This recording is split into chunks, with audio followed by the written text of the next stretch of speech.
অবশেষে গ্রেফতার মেহুল চোকসি। সূত্রের খবর, ভারতের তরফে অনুরোধের পরেই পলাতক হিরে ব্যবসায়ীকে গ্রেফতার করেছে বেলজিয়াম।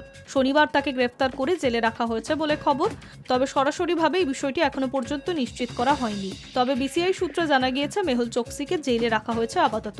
দিন কয়েক আগে জানা যায় স্ত্রী প্রীতির সঙ্গে বেলজিয়ামে রয়েছেন মেহুল। তারপরেই পলাতক ব্যবসায়ী প্রত্যর্পণের জন্য কোমর বেঁধে নামে ভারত। শনিবার অবশেষে গ্রেফতার করা হয় হিরে ব্যবসায়ীকে। 2018 এবং 2021 সালে মুম্বাইয়ের আদালতে দুটি গ্রেফতারি পরোয়ানার ভিত্তিতে তাকে গ্রেফতার করেছে বেলজিয়ামের পুলিশ। আপাতত তিনি জেলে রয়েছেন। তবে খুব তাড়াতাড়ি জামিনের আর্জি জানিয়ে আদালতের দ্বারস্থ হবেন মেহুল, এমনটাই অনুমান করা যাচ্ছে।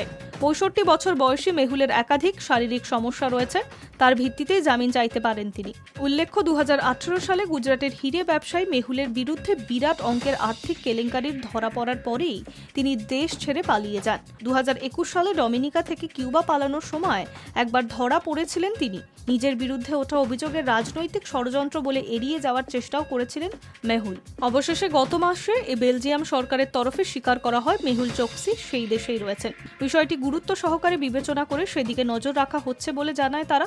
শোনা যায় চোকসির প্রত্যর্পণের জন্য বেলজিয়াম সরকারের কাছে অনুরোধ জানাবে ভারত। High news network.